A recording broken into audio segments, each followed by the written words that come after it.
Hello, fellow fly fishermen, fishermen in general, anglers, or random person who's looking for information about fly fishing. If you haven't heard before, I randomly got a fly rod for Christmas, started this journey, and have some gaps that I felt needed to be filled, and I may just give out some other random information that may not need to be filled.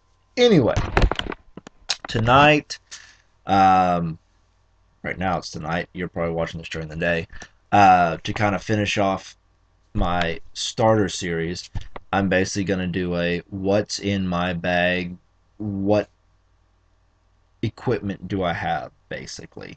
Kind of a summary of a couple of the other videos, show you a couple of things that I haven't shown before, give you my opinions as a beginner fly fisherman of how important something is. Yes, I totally fell in the trap of, oh crap, I'm going to be fly fishing. I need to watch all these videos on fly fishermen and buy all the crap that they have. There's some things you probably don't need, some things you might need. I'm going to give you my insight. Hopefully that'll be helpful. Starting off, rods. If you're just going to start out, you're going to want to look at even numbers or odd numbers of weight rods. I can get into that. Basically, the difference between a 3 weight and a 4 weight, not so much. Difference between a 4 weight and a 6 weight, or a 3 weight and a 5 weight, that's what you're going to look for. What is the weight designation? The higher the weight number, the heavier the rod. The heavier bugs you can throw. Also, this might be incorrect, but I found that I can still throw a really small bug on, I tie my own leaders on a specially custom made leader with a heavier rod, and I can get through the wind. So if I want to throw a small bug, if I'm on my boat, I've been bass fishing, I've been catching some fish, want to try something different. My 4 weight rod isn't quite getting the lure out there. I can get a heavier weight.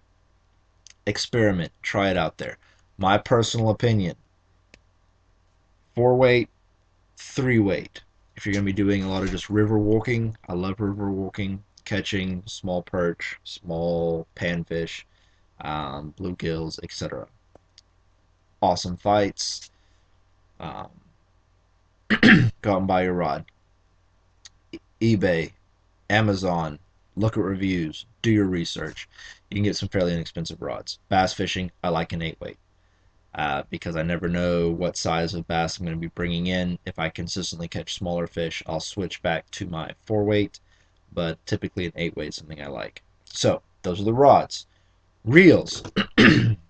um, the aunt that gave me my rod, I'm pretty sure she went out and bought some really expensive stuff, didn't really get into fly fishing, and gave it to me. So, 4 weight reel, this really nice W&M reel. However, I don't have it with me right now. I do have a really cheap reel. It's like 20 bucks on eBay. Because when I'm using my smaller 4 weight, I have yet to catch a monster fish by accident. So basically, my reel is this: I reel in the line. I've never had need for it. On my 8 weight, it's a Redington Pursuit, maybe not the best in the world. Pulled in a 4 pound bass using the reel because your hand gets kind of tired. Had no problem with Redington. I like Redington. They haven't given me a reason not to like them yet. So those are rods. Do your research on the rods.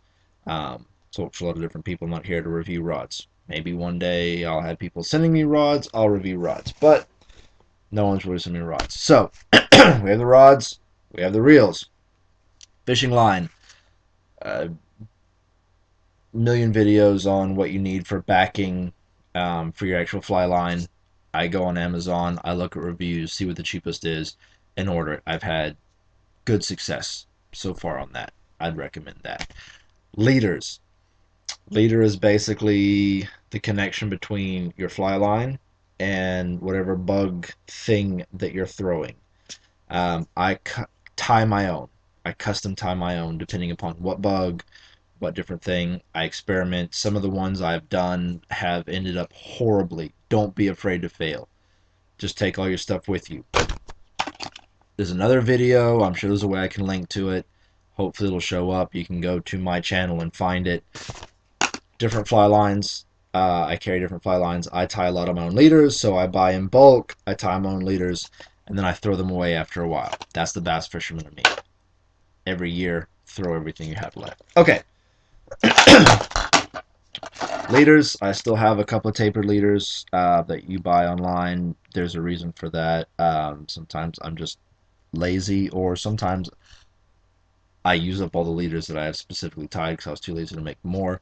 And then I have all my other custom tied leaders in there. They're usually a lot more organized. That's just so you can see them. From there, I've got a couple of fly boxes. I like to keep my flies separate. Just like a good old bass fisherman, you've got different types of flies, or sorry, different types of lures. They're all in on different cases.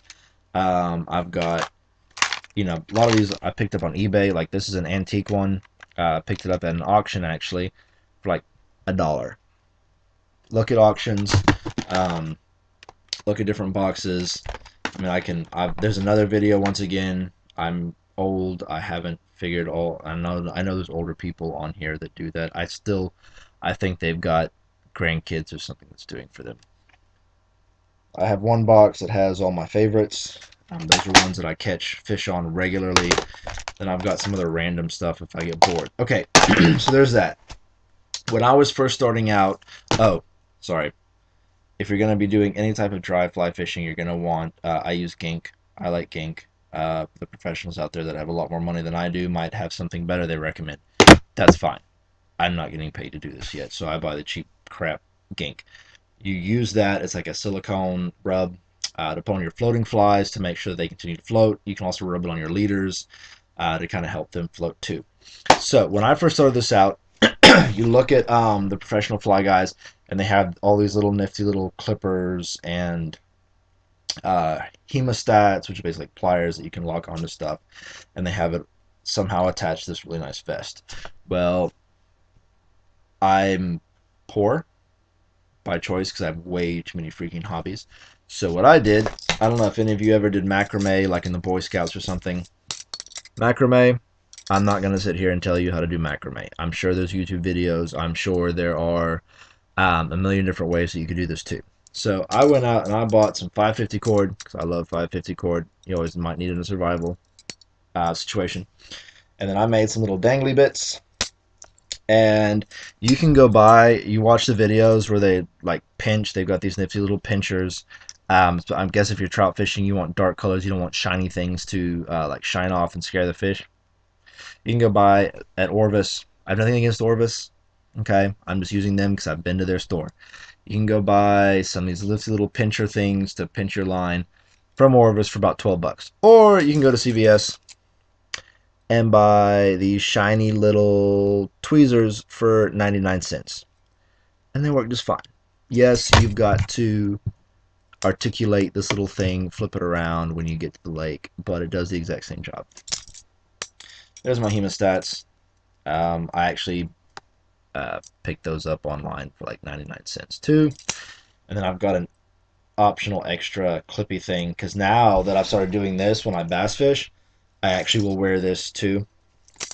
There you go. Got everything I need. I use this too when I'm bass fishing. I actually will keep a knife on there for various different reasons. Okay, so that's your little accessory belt. I would recommend that. It's nice to be able to like clip your lines and clip everything tight and have everything right there, especially when you're using waders and you're out in the water. You don't want to be jiggling things. Speaking of waders, I did a lot of research on waders. I used to just have some wading boots, but I slipped, fell, got a bunch of cold water in my boot, decided to forget that. I went and bought Gander Mountain, which they're going bankrupt, so whatever. Or they already are bankrupt if you're watching this in the future. I got like the $79 Frog Togs basic wader. If you look online, it's the breathable ones. Highly recommend breathable ones. The reviews are really mixed. Some people love them, some people hate them. A lot of people say they leak really quickly or the first time they went out. I found that because the boot is rubber, that I would get some condensation. That's my own fault. That's my sweat, basically. I treat them with the utmost care. Look at how to treat your waders. I look like a dork. I don't care. Um, I wear knee pads. I actually wear like the military style knee pads so that if I do lose my balance and I go down on a rock, the knee pad absorbs it. I don't bugger up my knee, but then also my waders don't get jacked up. A lot of different options out there. For your waders, when we're doing a lot of cold water stuff, you're going to want neoprene, which is going to be warmer, breathable. I got a couple of all of them. Hat. Bass fisherman, I always wear a hat. I grew up in Africa. It was really, really hot. We always wore hats. I'm very fair skinned. I'd recommend a hat for different days. It also, especially if you're on like a river and you're trying to look down, the hat kind of helps from the glare. I did not bring them in here, but sunglasses. Highly, highly, highly recommend sunglasses, especially if you're fly fishing. You never know when you might catch a branch and that thing's going to come back at you, or if you have a fly in the eye. I have piercings, so if it gets in my ears, you're piercing. Eyes, not so much. This was one of those things that I went out and I bought because every fly fisherman had one of these. If you're going to be doing a lot of trout fishing, you're probably going to want one of these. Trout are very delicate, not the best to just like grab. But when I'm catching panfish, I pop them right out of the water, grab them, pull the hook, throw them back in. You probably don't need one of the net if you're going to be doing that. Okay, so bag, I don't have a sexy little vest. For what I do, I don't have a million things. This is from White River. It's actually an over-the-shoulder. And then I basically set it to sit right, get up so you can see that. Set right there, puts all my stuff in there, keeps everything that I need in there. Last but not least, if I can find it. Oh, yeah, here you go. Split shot. If you're going to be nymphing using sinking flies, we talked about floating flies, sinking flies. Every now and again, I'm in a really fast-moving river, and it's really, really, really helpful to have a little extra split shot on that. Also, think about it if you've ever done bass fishing. Think about it like a Carolina rig. You can move it up your leader, and you can actually, instead of using your rod, like in bass fishing, you use your stripping motion, and you can give that fly some erratic movement, kind of like Carolina rigging. So you can use split shot to help that too when it's through the river. I know this is kind of a longer video. Hopefully I've helped you out. If you have any questions, please, please, please put them in the comments. Ask me if I can fill a gap. Once again, this is beginner to beginner. It's like we're having coffee. Love coffee. Speaking of which, Instagram, Bushrat 2008. It'll show up at the end. I'm also, I think I said on my last video I was going to put some fishing pictures and I might have forgotten. Oops. I'm definitely going to put some fishing pictures at the end of this one. Check out Instagram. That's where I do a lot of my stuff. That's where I do a lot of my communicating. Would love to have you guys follow me. I'll follow you. We all follow each other. So anyway, tight lines and happy fishing.